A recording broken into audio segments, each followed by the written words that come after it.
Hello বন্ধুরা, welcome back to my channel. আজ আমি আবারও তোমাদের জন্য একটা অসাধারণ তামিল মুভির এক্সপ্লেনেশন করতে চলেছি। ভালোবাসা এমন একটা জিনিস যেটা কাউকে ধ্বংস করতে পারে, আবার কাউকে অনেক ওপরে তুলতেও পারে। কাহিনীতে এক সাধারণ মেয়ে তার প্রেমিককে পাওয়ার জন্য কিভাবে সফলতার উচ্চ শিখরে পৌঁছায়, সেটাই এই মুভিতে সুন্দরভাবে দেখানো হয়েছে। তাহলে চলো দেরি না করে মুভির এক্সপ্লেনেশনে চলে যাওয়া যাক। কাহিনীর শুরুতেই আমাদের উদয়ন নামক এক ব্যক্তিকে দেখানো হয়, যার রোজকার মর্নিং রুটিন ছিল বাড়ির বাইরে লাগানো ব্ল্যাকবোর্ডে সুন্দর কিছু পজিটিভ বাক্য বা বাণী লিখে সকাল শুরু করা। কিন্তু প্রত্যেকদিন জগিং থেকে ফেরার পরে উদয়ন দেখত তার লেখা সেই বাণী দিয়ে কেউ মিম বানিয়ে লিখে গেছে। তো রোজ রোজ এমন কাজ কে করছে সেটা জানার জন্য উদয়ন তার বাড়ির মেন গেটের কাছে একটি ক্যামেরা ফিট করে দেয় এবং বাড়িতে বসে ল্যাপটপে ফুটেজ চেক করতে শুরু করে। উদয়ন দেখে যে একটি মেয়ে তার দরজার কাছে আসে এবং সাইকেল থেকে নেমে ওই ব্ল্যাকবোর্ডের মোরাল লাইন চেঞ্জ করে মিম বানিয়ে ফেলে। এই হলো আমাদের কাহিনীর মেন রোল, অর্থাৎ আমাদের হিরোইন কামলি। যতক্ষণে উদয়ন বাইরে আসতো, কামলি সেখান থেকে পালিয়ে যায়। উদয়নের বাড়ি থেকে সোজা কামলি স্কুলে চলে আসে। এবার স্কুলে আসতেই সে দেখে যে একজন স্টুডেন্ট তার টিচারকে আতশবাজি গিফট করছে। এবার সেই স্কুলেই উদয়ন চলে আসে কামলির বিষয়ে স্কুলে কমপ্লেন লেখানোর জন্য। কিন্তু এখানে আসার পরে সে জানতে পারে যে স্কুলের হেড স্যার সেদিন স্কুলে আসেননি। তো উদয়ন স্কুলের অন্য একজন টিচারের সাথে দেখা করে এবং কামলির বিষয়টি খুলে বলে। এদিকে ক্লাসে বসেই কামলি তার টিচারের সাথে উদয়নকে কথা বলতে দেখে। সে তার বন্ধুকে বলে যে আমি নিশ্চিত ওই লোকটা আমার বিষয়ে কমপ্লেন করার জন্যই স্কুলে এসেছে, তুমি আমাকে বাঁচিয়ে নাও। যাই হোক, এদিকে সেই টিচার উদয়নকে সমস্ত ক্লাসে নিয়ে গিয়ে মেয়েটিকে চিহ্নিত করতে বলে। নিজেকে বাঁচানোর জন্য কামলির কাছে একটা আইডিয়া আসে। সে নিজের ব্যাগ থেকে একটা ম্যাগনিফাইং গ্লাস বের করে এবং টেবিলের ওপর রাখা আতশবাজিগুলি জ্বালানোর চেষ্টায় লেগে পড়ে। সমস্ত ক্লাস দেখে নেওয়ার পরে যখন উদয়ন কামলির ক্লাসে আসে, তখনই সেই আতশবাজিগুলো ফুটতে শুরু করে। স্বাভাবিকভাবেই ক্লাসের সমস্ত ছেলেমেয়েরা এদিক ওদিক ছুটতে শুরু করে দেয়।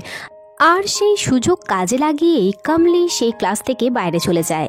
এবার আসা যাক কামলির বিষয়ে। কামলি প্রকৃতিগতভাবে একজন এমলেস মেয়ে। জীবনে বড় কিছু হওয়ার ইচ্ছা তার কোনো দিনই ছিল না, শুধু সময় কাটানোর জন্য সে পড়াশোনা করছিল। কামলির বাড়িতে তার বাবা, মা, ঠাকুমা এবং এক দাদা ছিল। এবার একদিন পেপার পড়তে পড়তে কামলি জানতে পারে যে আজ সিবিএসই বোর্ডের রেজাল্ট আউট হয়েছে এবং কামলির দাদাও সেই পরীক্ষায় বসেছিল। কিছু সময়ের মধ্যেই কামলির দাদার বন্ধুরা তার বাড়িতে রেজাল্ট চেক করতে আসে। যেহেতু কামলির বাড়িতে ব্রডব্যান্ডের কানেকশন ছিল, তাই তারা সেখানেই চলে আসে। কামলি এক এক করে তাদের প্রত্যেকের রেজাল্ট চেক করতে শুরু করে, যেখানে তারা প্রত্যেকেই পাশ করেছিল। কিন্তু তার দাদার রেজাল্ট চেক করতে গেলেই সে দেখে যে তার দাদা ফেল করেছে। যেটা দেখে কামলি খুব হেসে হেসে তার মায়ের কাছে এসে বলে যে তোমার ছেলে তো একেবারে গোল্লায় গেছে, তোমার ভবিষ্যৎও অন্ধকারে, কারণ তোমার ছেলে ফেল করেছে। কথাটি কমলির বাবা শুনে ফেলে এবং তারপর আর 5টা বাড়িতে যা হয় তাই ঘটে যায়। বাবা কমলির দাদাকে অপমান করতে শুরু করে। অন্যদিকে কমলি তার কানে তুলো নিয়ে বিষয়টির মজা নিতে শুরু করে। রাত হলে তারা সকলে বসে টিভি দেখতে শুরু করে, যেখানে সিবিএসই বোর্ডের প্রথম স্থান অধিকার করা ছেলেটির ইন্টারভিউ আসে, যেখানে আমরা জানতে পারি যে ছেলেটির নাম আয়ুষ্মান। আয়ুষ্মান তার ইন্টারভিউতে জানায় যে সে এর পরের পড়াশোনা আইআইটি ম্যাড্রাসে করতে চায়। আয়ুষ্মানকে প্রথমবার দেখতেই কামলি তার প্রেমে পড়ে যায়, আর সে সঙ্গে সঙ্গেই নিজের রুমে এসে চাদর ঢাকা নিয়ে আয়ুষ্মানের ভাবনায় বিভোর হয়ে যায় এবং আয়ুষ্মানের ফেসবুক প্রোফাইল চেক করে তার ফটো দেখতে শুরু করে। ফেসবুকের ফটো চেক করার পরে সে তো আয়ুষ্মানের প্রতি পুরোই পাগল হয়ে যায়। পরের দিন সকাল হতেই কামলি খুব তাড়াতাড়ি রেডি হয়ে স্কুলের জন্য রওনা দেয়। এমনিতে সে রোজ রোজ দেরি করে স্কুল গেলেও আজ ঘটনা পুরো উল্টো। এবার স্কুল যাওয়ার আগে কামলি তার ঠাকুমার কাছে এসে বলে যে আগের দিন তো তুমি আমার হাত দেখে আমার বরের বিষয়ে বলেছিলে, কি যেন অক্ষর দিয়ে তার নাম শুরু। ঠাকুমা বলে তোমার হবু বরের নাম এ দিয়ে শুরু হবে এবং এন দিয়ে শেষ হবে। এই কথা শুনে কামলি আরও বেশি খুশি হয়ে যায় যে তার বরের নামের ক্রাইটেরিয়া আয়ুষ্মানের নামের সাথে মিলে যাচ্ছে। কামলির গাল আনন্দে লাল হয়ে যায় এবং আয়ুষ্মানের ভাবনায় সে বিভোর হয়ে স্কুলে চলে আসে। স্কুল থেকে ফেরার পথে কামলি তার বান্ধবীকে আইআইটি এক্সামের বিষয়ে জিজ্ঞাসা করে। কামলি আগের রাতেই আয়ুষ্মানের ফিউচার প্ল্যানের কথা শুনেছিল, সেই কারণেই সে আইআইটি পরীক্ষার বিষয়ে জানতে চাইছিল, কারণ সে আয়ুষ্মানকে এবার ভালোবেসে ফেলেছিল। কামলির বন্ধু জানায় যে আইআইটি এক্সামের জন্য অনেক পড়াশোনা করতে হয়। এই কথা শুনেই কামলি বাড়ি ফিরেই পড়তে বসে পড়ে। প্রথমে সে ফিজিক্সের বই নিয়ে পড়তে বসে, কিন্তু সে কিছুই বুঝে উঠতে পারে না। তারপরে কেমিস্ট্রি বই নিয়ে পাতা উল্টাতে শুরু করে, কিন্তু সে কেমিস্ট্রিও কিছুই বুঝতে পারে না। একের পর এক সে সমস্ত সাবজেক্ট দেখলেও সবই তার মাথার ওপর দিয়ে চলে যায়। পাজলড হয়ে কামলি তার বান্ধবীকে ফোন করে। কামলি বলে, আরে আমি তো কিছুই বুঝতে পারছি না। বান্ধবী বলে, আরে পাগল, আইআইটি পাশ করার জন্য কোচিং নিতে হয়। এবার পরের দিন আর সময় নষ্ট না করে কামলি তার বান্ধবীকে নিয়ে টিচারের কাছে যায় এবং জিজ্ঞাসা করে, স্যার আপনি কি আমাদের আইআইটির জন্য কোচিং দেবেন? স্যার বলেন, আরে আমি তো হিস্ট্রি টিচার, তাছাড়া আইআইটির কোচিং তোমরা এখানে পাবে না। আইআইটির কোচিংয়ের জন্য তোমাদের অন্য শহরে যেতে হবে। পাশের শহরে আইআইটি পড়ার জন্য একটা ইনস্টিটিউট আছে, তোমরা ওই ইনস্টিটিউটে পড়ার জন্য অ্যাডমিশন নিতে পারো। তো টিচারের কথা মতোই কামলি তার বান্ধবীকে নিয়ে পরের দিনই শহরের সেই ইনস্টিটিউটে চলে যায়। তখনই কামলির দাদা তাকে দেখে ফেলে। সে সময় কামলি একটা ছেলের সাথে ঘুরছিল। পরে আমরা জানতে পারি যে সেই ছেলেটি কামলিকে ইনস্টিটিউটের রাস্তা বলে দিচ্ছিল। যাই হোক, কামলি এবং তার বান্ধবী কোনো প্রকারে ইনস্টিটিউট চলে আসে। সেখানে গিয়ে তারা জানতে পারে যে সেখানে তো আইআইটির কোচিং দেওয়া হয় না, শুধুমাত্র অ্যাডের জন্য তারা প্ল্যাকার্ড লাগিয়ে রেখেছিল। ওখানে গিয়েই কামলি জানতে পারে যে আইআইটির এক্সাম ভীষণ কঠিন হয় এবং সেখানে কম্পিটিশনও অনেক হয়। সেই ব্যক্তি কামলিকে বলে যে পাশের শহরে গেলে তোমরা আইআইটির জন্য বেস্ট কোচিং ইনস্টিটিউট পেয়ে যাবে। আইআইটির এক্সামের বিষয়ে জেনে কামলি ভাবে যে এই এক্সাম পাশ করা তার পক্ষে সম্ভব নয়। তাই মন ছোট করে তারা গ্রামে ফিরে আসে। গ্রামে ফিরতেই তাদের সাথে সেই হিস্ট্রি টিচারের দেখা হয়। কামলি সমস্ত ঘটনা টিচারকে বলে। ঠিক তখনই উদয়ন সেই রাস্তা দিয়ে পেরিয়ে যায়। উদয়নকে দেখা মাত্রই কামলি তার স্যারের পিছনে লুকিয়ে পড়ে। টিচার কামলিকে বলে যে উদয়নবাবু একজন অবসরপ্রাপ্ত শিক্ষক, তুমি প্রিপারেশনের জন্য উদয়ন স্যারের সাথে যোগাযোগ করতে পারো। আর একটা কাজ করো, তুমি কাল তোমার বাবাকে নিয়েই উদয়ন স্যারের বাড়িতে চলে যাও। কামলি বলে, স্যার আমার বাবা আইআইটি এবং আইটিআইয়ের মধ্যে পার্থক্য বোঝেন না, তার থেকে ভালো আপনি আমার সাথে চলুন। তো কামলির টিচার বিষয়টি মেনে যায়। এদিকে কামলির দাদা তার বাবাকে বলে যে আমি কামলিকে অন্য ছেলের সাথে শহরে সিনেমা দেখতে যেতে দেখেছি। কামলি বাড়ি ফিরলে আমরা জানতে পারি যে কামলি যে কোচিং নেওয়ার জন্য অন্য শহরে গিয়েছিল সেটা তার বাবা জানতো। আসলে সেই হিস্ট্রি টিচার কামলির বাবাকে সমস্ত বিষয়টি জানিয়েছিল। এই কথা জানার পরে কামলির বাবা তাকে আইআইটির কোচিং নেওয়ার জন্য পারমিশন দিয়ে দেয়। স্বাভাবিকভাবেই কামলি ভীষণ খুশি হয়ে যায়। পরের দিনই কামলি সকাল 7টায় তার টিচারের বাড়িতে পৌঁছে যায়। টিচার বলেন, আরে আমি তো তোমাকে 9টায় আসতে বলেছিলাম, তুমি এত সকালে কেন চলে এলে? কামলি বলে, স্যার আমার ঠাকুমা বলেন ভালো কাজে কখনো দেরি করতে নেই।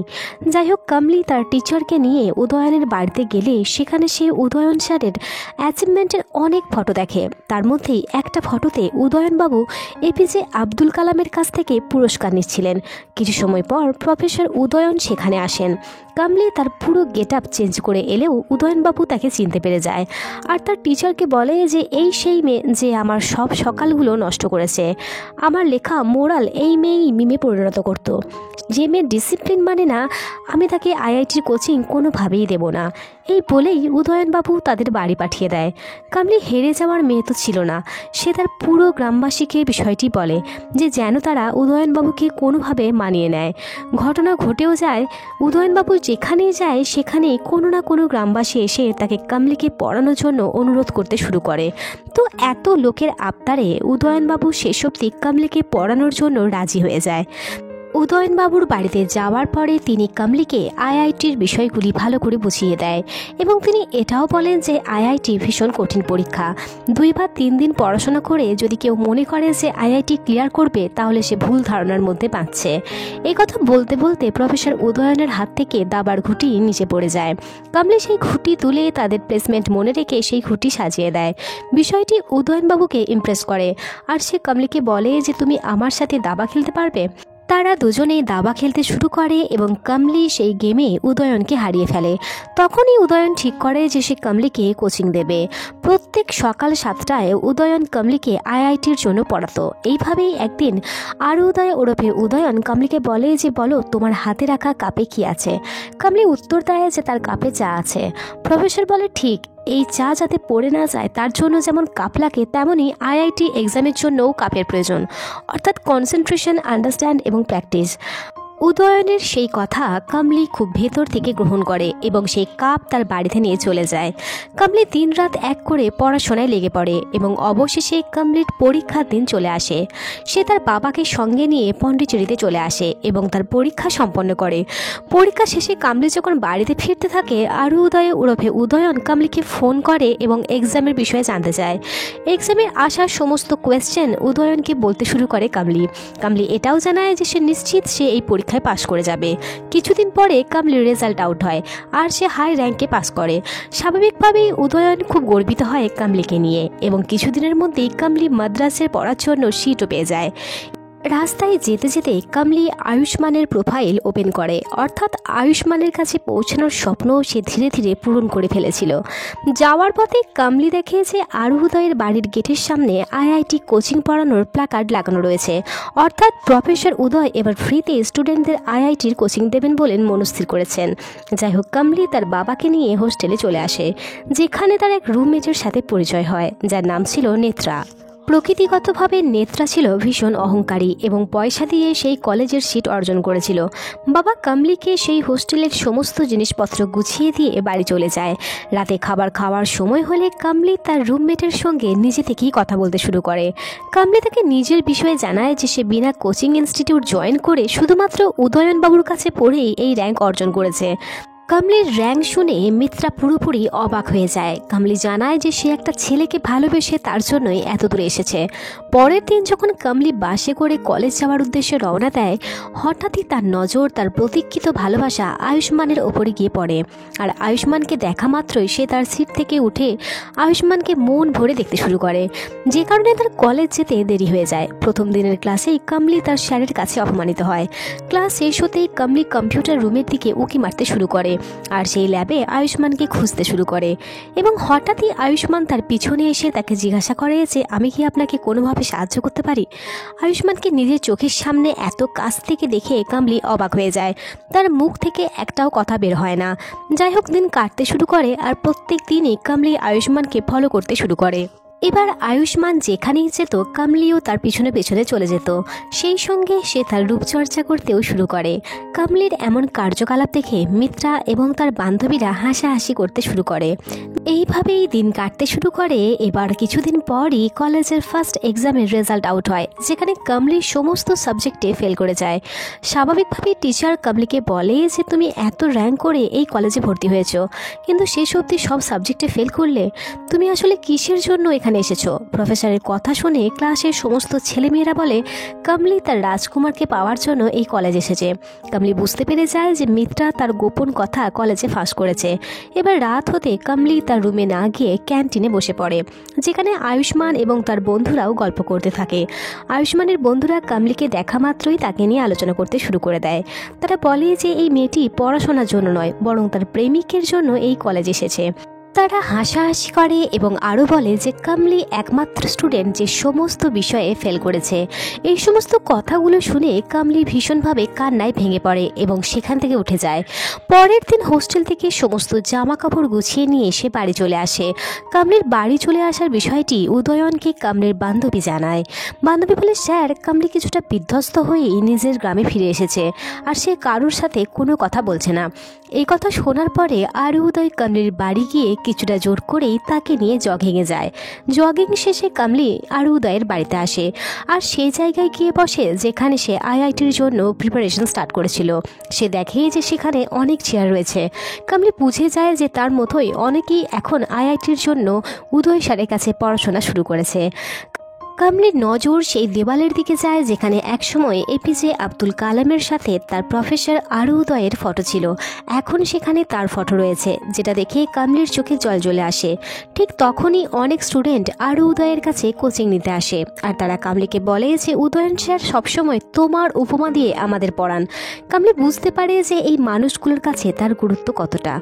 আরুদয়ের থেকে বিদায় নিয়ে কামলি বাড়িতে এসে তার ব্যাগ প্যাক করে নেয় এবং স্যারের দেওয়া সেই কাপ নিয়ে মাদ্রাসে যাওয়ার বাসে চেপে পড়ে। যাতে এই কাপ তাকে সর্বদা মোটিভেটেড রাখে, তাই সে কাপটিকে সঙ্গে নিয়ে নেয়। ইনস্টিটিউটে এসে কামলি আয়ুষ্মানকে চোখের সামনে দেখেও তাকে অ্যাভয়েড করতে শুরু করে, আর আবারও আগের মতো মন দিয়ে পড়াশোনা শুরু করে দেয়, যে কারণে কামলি পরের এক্সামে ক্লাসে টপ করে। সময় বয়ে যায় এবং মিত্রা এবার কামলির ভালো বন্ধু হয়ে গেছিল। কলেজের এক ইন্টারন্যাশনাল কম্পিটিশন অনুষ্ঠিত হচ্ছিল, যেখানে মিত্রা কামলিকে বলে যে আমরা দুজনে একসঙ্গে এখানে পার্টিসিপেট করব। যদিও কামলি কুইজ কম্পিটিশনে অংশ নিতে চাইছিল না, কিন্তু মিত্রার মন রাখার জন্য সে কম্পিটিশনে অংশ নেয়, যেখানে আয়ুষ্মানও অংশ নিয়েছিল। আয়ুষ্মানকে দেখতেই কামলি আপসেট হয়ে যায়। কিছুদিনের মধ্যেই রেজাল্ট আউট হয়, যেখানে কামলি এবং আয়ুষ্মান দুজনেই কম্পিটিশনে পাশ করে ফাইনালে পৌঁছে যায়। কামলির বান্ধবী মিত্রা এসে জানায় যে সে এবং আয়ুষ্মান কম্পিটিশনে জিতেছে এবং পরবর্তী রাউন্ড খেলার জন্য তারা দিল্লি যাচ্ছে। কামলি যেতে বারণ করে দেয়, কিন্তু মিত্রা কোনো না কোনোভাবে কামলিকে মানিয়েই নেয়। এইভাবে কামলি এবং আয়ুষ্মান তাদের এক প্রফেসরের সাথে দিল্লির জন্য রওনা দেয়। এখানে আমরা বুঝতে পারি যে আয়ুষ্মানের প্রতি কামলির আর সেইভাবে কোনো ফিলিংস বর্তমান নেই। আয়ুষ্মানকে এত কাছ থেকে দেখেও সে চুপচাপ বসে থাকে। তখনই কামলির কাছে তার বান্ধবীর ফোন আসে। সে কামলিকে জিজ্ঞাসা করে, তুমি কি আয়ুষ্মানকে তোমার মনের কথা বলেছো? কিন্তু কামলি তার বান্ধবীর কথার কোনো উত্তর দেয় না। এখানে আমরা বুঝতে পারি যে কামলির আয়ুষ্মানের প্রতি যে পাগলামি ছিল সেটা আর বর্তমান নেই। যাই হোক, কিছু দূর যাওয়ার পরে আয়ুষ্মান কামলিকে জিজ্ঞাসা করে যে তুমি কি এখনও সেই ছেলেটিকে ভালোবাসো? উত্তরে কামলি জানায় যে আমার এর উত্তর জানা নাই, হয়তো ভালোবাসি কিংবা হয়তো বাসি না। কিছু সময় পর তারা দিল্লিতে পৌঁছায়। সেই কম্পিটিশনে বরুণ নামের একটি ছেলের কামলিকে ভীষণ পছন্দ হয়ে যায় এবং কামলিকে ইমপ্রেস করার জন্য সে তার পিছনে পিছনে ঘুরতে শুরু করে। বিষয়টি আয়ুষ্মান লক্ষ্য করে এবং কামলিকে বলে যে তুমি ওর সাথে বেশি কথা বলো না। আমরা বুঝতে পারি যে আয়ুষ্মান বরুণের ব্যাপারে একটু জেলাস ফিল করতে শুরু করেছিল। তো আয়ুষ্মান কামলিকে বলে যে ওকে এত এনকারেজ করার কিছুই নেই। যাই হোক, লাঞ্চ কমপ্লিট হওয়ার পরে কম্পিটিশন স্টার্ট হয়ে যায়। এবার প্রথম রাউন্ড হওয়ার পর আমরা দেখি যে আয়ুষ্মান কামলিকে অপমান করতে শুরু করে, কারণ প্রশ্নের উত্তর না জানার সত্ত্বেও কামলি বাজার প্রেস করে দিয়েছিল, যে কারণে অন্য দল স্বাভাবিকভাবেই বেশি নাম্বার পেয়ে যায়। আয়ুষ্মান রেগে গিয়ে তার স্যারকে বলে যে কামলির জায়গায় আমার বান্ধবী প্রীতি থাকলে এত ছোট ছোট ভুল হতো না। যাই হোক, রেজাল্ট আউট হয়, যেখানে কামলির গ্রুপ সমেত আরও 4টি দল সিলেক্ট হয়। ফাইনালে যাওয়ার পরও আয়ুষ্মান কামলিকে নানানভাবে বকতে শুরু করে। ফাইনাল রাউন্ডের খেলা শুরু হয়, যেখানে আইআইটি কানপুর এবং আইআইটি মাদ্রাসের 1 নাম্বার হয়ে যায়। সুতরাং তাদের মধ্যে টাই রাউন্ড খেলা হয়। এখানে নিয়ম অনুযায়ী 2 টিমের মধ্যে এক একজনই খেলতে পারবে।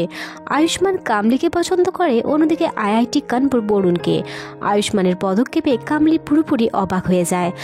ফাইনাল রাউন্ডে যাওয়ার আগে আয়ুষ্মান কামলিকে বলে যে আমি ইশারা না করা অবধি তুমি সুইচ প্রেস করবে না। খেলা শুরু হয় এবং অনেক উত্তর জানার সত্ত্বেও শুধুমাত্র আয়ুষ্মানের অপমানের ভয়ে কামলি সুইচ প্রেস করে না, যে কারণে আইআইটি কানপুর অনেক নাম্বার বেশি পেতে শুরু করে। কিন্তু শেষ পর্যায়ে এসে কামলি চান্স পেলে কোনো প্রকার ভয় ছাড়াই উত্তর দিতে শুরু করে। 2 দলের মধ্যে জোরদার কম্পিটিশন শুরু হয়, আর অবশেষে কামলির সামনে ওয়ার্ল্ড ডিজনির তরফ থেকে একটা কোয়েশ্চেন আসে, যার উত্তর ছিল সিন্ড্রেলা। কামলি দেরি না করেই এক পলকের মধ্যে সেই কোয়েশ্চেনের উত্তর দিয়ে দেয়। সিন্ড্রেলা উত্তরটির মাধ্যমে কামলি কম্পিটিশন জিতে যায়। একদিন কলেজে তাকে সিন্ড্রেলা নাম ধরে অপমান করা হতো, তাকে নিয়ে চলতো নানান হাসাহাসি। আজ সেই উত্তর দিয়েই কামলি ন্যাশনাল কম্পিটিশন জিতে যায়। আয়ুষ্মান, প্রফেসর উদয়ন এবং কামলির বাবা গর্বে লাফিয়ে ওঠেন। অ্যাওয়ার্ড নেওয়ার সময় স্টেজে কামলি সকলের সামনে বলে, আমার ইন্সপিরেশন হলো আয়ুষ্মান, যিনি আমার পাশেই দাঁড়িয়ে আছেন, এবং আয়ুষ্মানের জন্যই আমি এত দূর আসতে পেরেছি। মুভির কাহিনী ট্রেনে শিফট হয়। ফেরার সময় আয়ুষ্মান কামলিকে জিজ্ঞাসা করে, তাহলে তোমার সেই ড্রিম বয় আমি, তাই তো? কামলি একটু অ্যাটিটিউডের সঙ্গে বলে, তুমি হতেও পারো আবার নাও পারো। কামলির চোখ থেকে আয়ুষ্মান সবটাই বুঝে যায় এবং আয়ুষ্মানের মুখে আমরা একটা আলাদা হাসি দেখতে পাই। আমরা বুঝতে পারি যে আয়ুষ্মানও কামলিকে ভালোবেসে ফেলেছে। এই সুন্দর এন্ডিং দিয়েই মুভিটি এখানে শেষ হয়ে যায়। তো বন্ধুরা, এই ছিল আমাদের আজকের এই সুন্দর মুভির এক্সপ্লেনেশন। আমি আশা করছি এই মুভির কাহিনী তোমাদের অনেকটাই মোটিভেটেড করেছে। তবে আমার নিজস্ব মতামত বললে আমি মনে করি যে আয়ুষ্মান ছিল কামলির ডেস্টিনেশন, কিন্তু প্রফেসর উদয়ন ছিলেন কামলির পথের কাণ্ডারি, যিনি না থাকলে হয়তো কামলি এত বড় জায়গায় পৌঁছাতে পারতেন না। এই বিষয়ে তোমরা কি মনে করো তা অবশ্যই আমাকে কমেন্ট সেকশনে লিখে জানিও। তো চলো পরের দিন আবার আসছি একটা নতুন মুভির কাহিনী নিয়ে। Till then take care, bye by.